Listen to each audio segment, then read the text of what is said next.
E5 TV news కు స్వాగతం. ముందుగా హెడ్లైన్స్. మహా కుంభమేళాలో ఆధ్యాత్మికతతో పాటు శాస్త్రీయ ప్రాముఖ్యత. గ్రీన్ ఎనర్జీ రూపంలో ఏపీకి 10 లక్షల కోట్ల పెట్టుబడులు సీఎం చంద్రబాబు.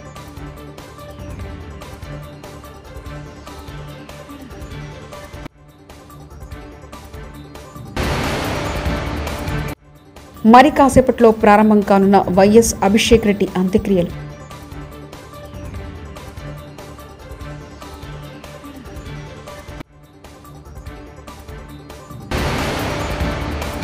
నా ఉద్దేశం అది కాదు, తప్పుగా అనుకోవద్దు. దిల్రాజ్.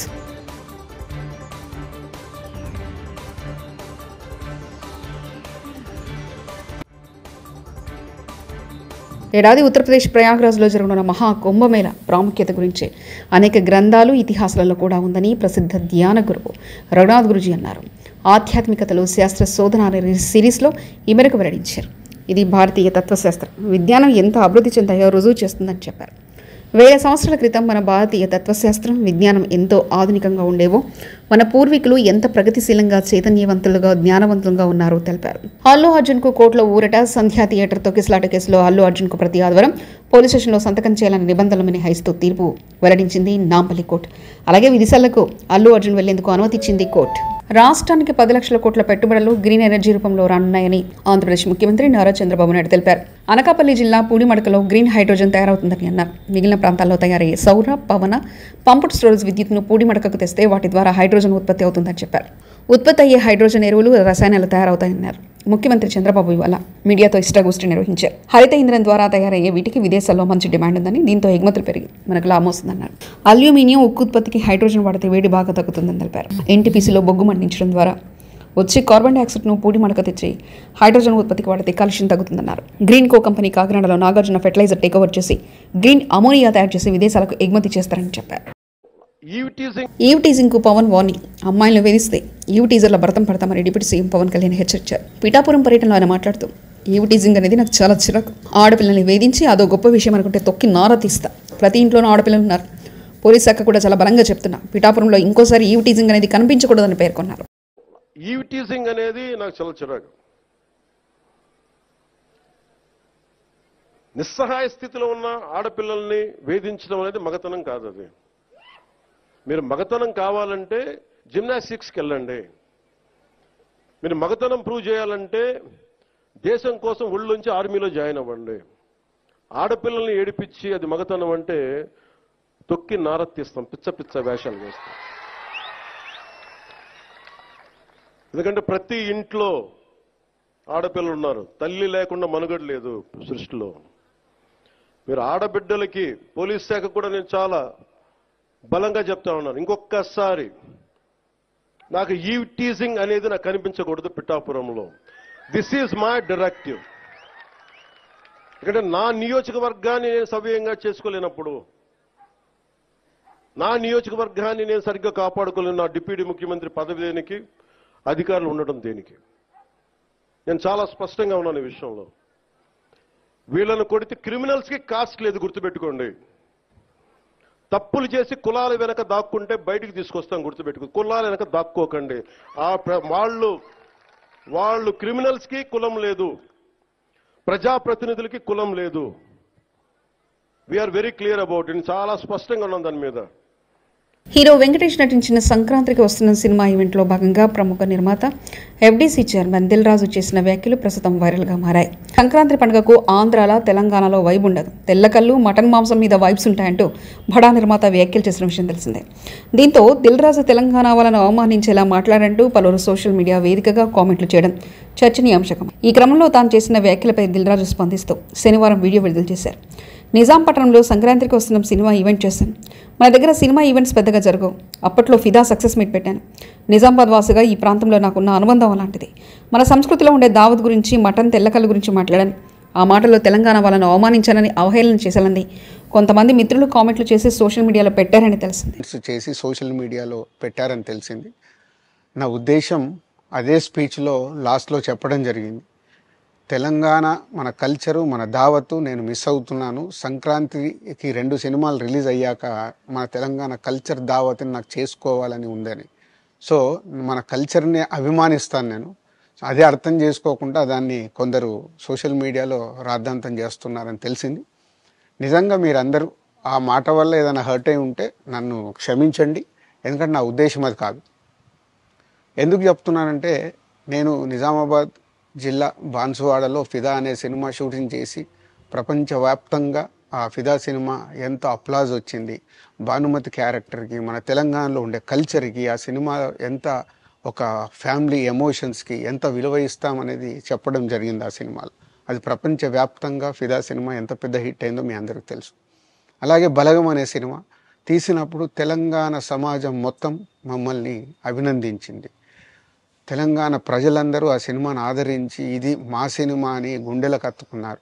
అన్ని రాజకీయ పార్టీలు ఆ సినిమాని అప్రిషియేట్ చేస్తూ మమ్మల్ని ప్రతి ఒక్క స్టేజ్ దగ్గర తీసుకెళ్ళి అభినందించారు అన్ని రాజకీయ పార్టీలు. సో ఒక తెలంగాణ వాసిగా ఒక తెలంగాణని అభిమానించే నేను తెలంగాణని హేళన చేస్తానని ఎలా అనుకున్నారో నాకు తెలియదు. పోతే దాంట్లో ఏదైనా మీ కమ్యూనికేషన్లో తప్పుగా అర్థమైంటే నన్ను క్షమించండి. మీ మనోభావాలు ఆ కొందరు ఎవరైతే దెబ్బతిన్నాయని అనుకుంటున్నారో వాళ్ళందరికీ నా విజ్ఞప్తి, మీ మనోభావాలు దెబ్బతింటే నన్ను క్షమించండి. ఇప్పుడు నేను ఒక సినిమా ఇండస్ట్రీ ఫెటర్నీ నుంచి ఎఫ్డీసీ చైర్మన్గా అయ్యాను. సో మీ అందరికి తెలుసది. సో ఇటు సినిమా ఇండస్ట్రీకి అటు ప్రభుత్వానికి మధ్యలో ఉంటూ సినిమా ఇండస్ట్రీకి అవసరపడ్డట్టుగా నేను అన్ని సహాయ సహకారాలు చేస్తూ ఈ హైదరాబాద్లో హెల్దీ వాతావరణము, తెలుగు సినిమాకి, తెలంగాణలో అభివృద్ధి చెందాలనుకునే యువతకి అందరికీ నేను ఉపయోగపడేలాగా ఉండాలి.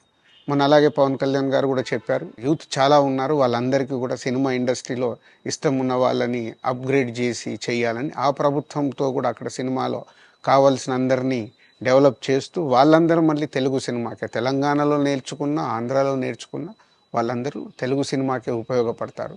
సో అందరికీ తెలంగాణలో ఉండే అన్ని రాజకీయ పార్టీలకి నా విజ్ఞప్తి, నన్ను రాజకీయాల్లోకి లాగకండి. అలాగే ఎఫ్డీసీ అనేది కూడా సినిమాకి ఉపయోగపడే లాంటి అభివృద్ధి పనుల గురించి అవే చేస్తాను తప్పితే అది రాజకీయాలకు సంబంధించింది కాదు. ఎఫ్డీసీ కానీ నేను కానీ సినిమాలకే ఉపయోగపడతాము. ఇది అన్ని రాజకీయ పార్టీలు అర్థం చేసుకొని ఫర్దర్గా నన్ను ఇలాంటి అవసరం లేని వీటిలోకి లాగకూడదు అని మీ అందరికీ, అన్ని రాజకీయ పార్టీలకు నా విజ్ఞప్తి. హామీలు ఇప్పుడు అమలు చేయలేకపోవచ్చు, కానీ విడతల వారీగా ఒక్కొక్కటి చేస్తాం. మంత్రి పొంగులేటి శ్రీనివాసరెడ్డి. ముఖ్యంగా మహిళలకు సంబంధించిన 4,500 రూపాయలు, అలాగే విద్యార్థులకు సంబంధించి మోటార్ బైక్, అలాగే తులం బంగారం సంబంధించి మీ ఎన్నికల హామీ, మీ కాంగ్రెస్ పార్టీ ఇచ్చిన హామీకి సంబంధించి స్పష్టత ఈ జనవరి 26వ తేదీకి వచ్చే అవకాశం ఉందా? ఈ 26వ తారీఖు అయితే రాదు, కానీ విడతల వారీగా ప్రతి కార్యక్రమాన్ని, చెప్పిన ప్రతి మాటని ఇందిరమ్మ ప్రభుత్వంలో కట్టుబడి చేసేది ముమ్మాటికి నిజం. అది కొద్దిగా ఆర్థికంగా రాష్ట్రంలో వడదొడుగులున్న కారణంగా, ఇబ్బందులున్న కారణంగా డిలే అవుతున్నమాట. అక్రమ అరెస్టుకు గురైన ఆర్జీటీవీ జర్నలిస్ట్ ను జైల్లో పరామర్శించారు ఎమ్మెల్యే పల్లా రాజేశ్వరరెడ్డి.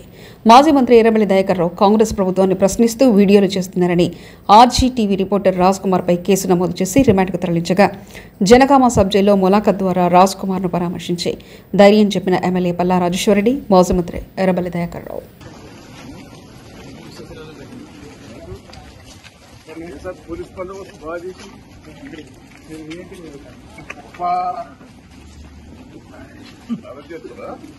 రోగులను వదిలేసి బర్త్డే వేడుకల్లో పాల్గొన్న ఆసుపత్రి సిబ్బంది, అటెండర్స్ లేకపోవడంలో రోగిని భుజంపై 7వ అంతస్తు వరకు మోసుకెళ్లిన రోగి భర్త, నిజామాబాద్ జిల్లా ప్రభుత్వ ఆసుపత్రిలో రోగులను వదిలేసి ఆసుపత్రి సూపరింటెండెంట్ ప్రతిమారాజ్ బర్త్డే వేడుకల్లో పాల్గొన్న రేడియాలజీ సిబ్బంది, మెడికల్ స్టాఫ్, ఫిడ్స్తో ఆసుపత్రికి వచ్చిన లక్ష్మి అనే మహిళలకు వైద్యం చేయకుండా నిర్లక్ష్యంగా వదిలేసి వెళ్లిన సిబ్బంది, డ్యూటీ ఎగ్గొట్టి బర్త్డే వేడుకల్లో పాల్గొనడంపై ఆగ్రహం వ్యక్తం చేసిన రోగులు ఆసుపత్రి ఎదుట రోగుల బంధువులు ఆందోళన నిర్వహించారు.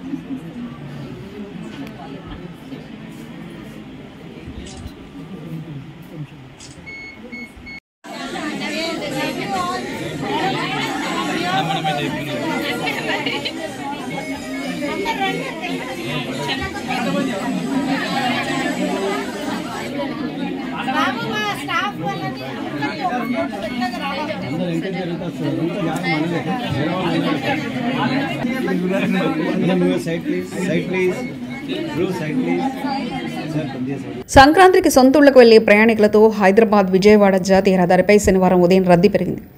దీంతో అబ్దుల్లాపూర్ మెట్ నుంచి కొత్తగూడెం వరకు వాహనాలు నెమ్మదిగా కదులుతున్నాయి. చౌటుప్పల్ పతంగి టోల్ ప్లాజా వద్ద ట్రాఫిక్ జామ్ ఏర్పడింది. సిబ్బంది 10 టోల్ బూత్ల ద్వారా ఏపీ వైపు వెళ్తున్న వారిని పంపిస్తున్నారు. హైదరాబాద్ వైపు వచ్చేవారిని 6 గేట్ల ద్వారా పంపిస్తున్నారు.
వైఎస్ అభిషేక్ రెడ్డి పార్థివ దేహానికి ఆంధ్రప్రదేశ్ మాజీ సీఎం జగన్మోహన్ రెడ్డి నివాళులర్పించారు. తన సోదరుడు అభిషేక్ రెడ్డి అంత్యక్రియల నేపథ్యంలో పులివెందుకు వైఎస్ జగన్ చేరుకున్నారు. అనంతరం ఆయన పార్థివ దేహానికి పూలమాలలు వేసి నివాళులర్పించారు. చిన్న వయసులోనే అభిషేక్ చనిపోవడంపై జగన్ తీవ్ర ఆవేదన వ్యక్తం చేశారు. మరి కాసేపట్లో అంత్యక్రియలు ప్రారంభం కానున్నాయి. వైఎస్ అభిషేక్ రెడ్డి తీవ్ర అనారోగ్యం కారణంగా చనిపోయిన సంగతి తెలిసిందే. అభిషేక్ కొన్ని రోజులుగా అనారోగ్యంతో బాధపడుతున్నారు. దీంతో హైదరాబాద్లోని ఏఐజీ ఆసుపత్రిలో కుటుంబ సభ్యులు చేర్పించారు. పరిస్థితి విషమించడంతో మంగళవారం రాత్రి ఆయన తుదిశ్వాస విడిచారు. మహా కుంభమేళాలో ఆధ్యాత్మికతతో పాటు శాస్త్రీయ ప్రాముఖ్యత. గ్రీన్ ఎనర్జీ రూపంలో ఏపీకి 10 లక్షల కోట్ల పెట్టుబడులు సీఎం చంద్రబాబు.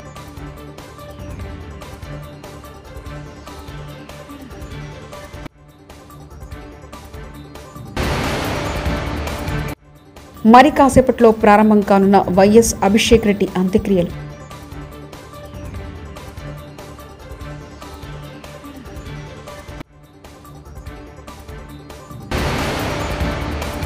నా ఉద్దేశం అది కాదు, తప్పుగా అనుకోవద్దు. దిల్రాజ్.